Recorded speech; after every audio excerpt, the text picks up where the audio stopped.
There's a face, a smile that drips like honey, a voice like velvet wrapping around your soul. You think you've met someone rare, but behind that charm is something hollow, something dangerous. This is not love. It's seduction wrapped in ego, a trap disguised as connection. A narcissist does not fall in love with you. They fall in love with your admiration, your reflection of them. And the moment you stop reflecting it, they turn cold.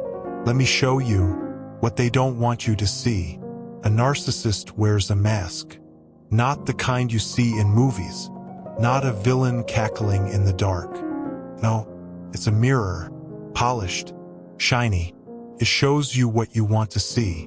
They study you, your insecurities, your dreams, your wounds, and then they shapeshift into the perfect answer to your pain. The savior you didn't know you were begging for. But that mask is not them. It never was. It's a projection, a calculated illusion, because a narcissist doesn't want love. They want control.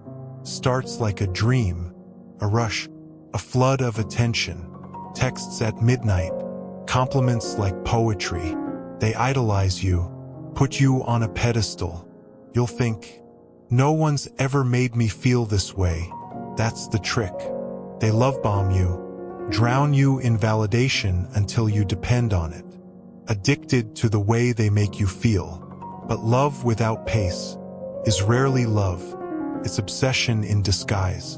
And when they're sure you're hooked, when your guard has melted into trust, that's when the shift begins. The pedestal begins to crack. You do something small, something human, something that reminds them you're not perfect, you're not a mirror, you're real, and they resent you for it.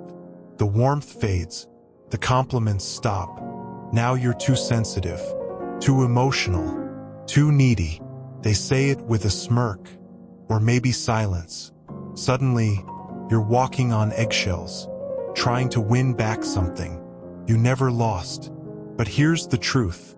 You didn't change. Their mask did. Control is the narcotic. Subtle, systematic. They isolate you, not with chains, but with whispers, doubts planted like seeds. Your friend doesn't really support you. Your family doesn't understand you like I do.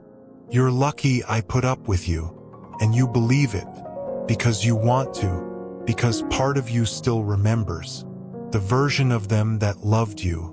But that version was never real, just a mask, a tool.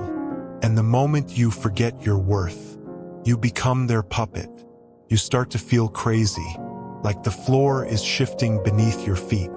They rewrite reality, deny what they said, twist your words, make you doubt your own memory. I never said that. You're imagining things. You always overreact, and you start to believe it, because the narcissist is confident, unshakable, while you're unraveling. This is not a disagreement. This is war on your perception. And if they can make you doubt your own mind, they own you. But even puppets wear out. Even victims grow tired. And sometimes you pull away. That's when they panic. Not because they love you, but because you're a source of supply, of attention, of ego. So they come back, not with apologies, with performances, tears, grand gestures, false promises. And just when you start to hope again, they punish you for needing them. The cycle begins again. Love, devalue, control, gaslight, withdraw, repeat. Narcissists are not evil in the way fairy tales tell it. They are empty, a black hole wearing a human face, hungry for validation, because they never found it within. They feed on admiration, but fear true intimacy, because to be truly seen would mean facing their own reflection, and there's nothing there, so they consume others to fill the void. But nothing satisfies. No one is ever enough, not even you. Leaving a narcissist feels like dying, because they made themselves your oxygen, and now you can't breathe. But here's the dark truth. You were never breathing. You were drowning, in illusion, in manipulation, in trauma disguised as romance. And when you leave, they won't let go easily. They'll smear you, replace you, or pretend you never mattered. But that's not a reflection of your worth. It's a reflection of their void. You don't need their closure. You need your freedom. If you've met a narcissist, you know what it's like to be loved like prey, to confuse chaos with passion, to give pieces of yourself to someone who never intended to hold them. But you can heal, you can rebuild, not overnight, not easily, but fully.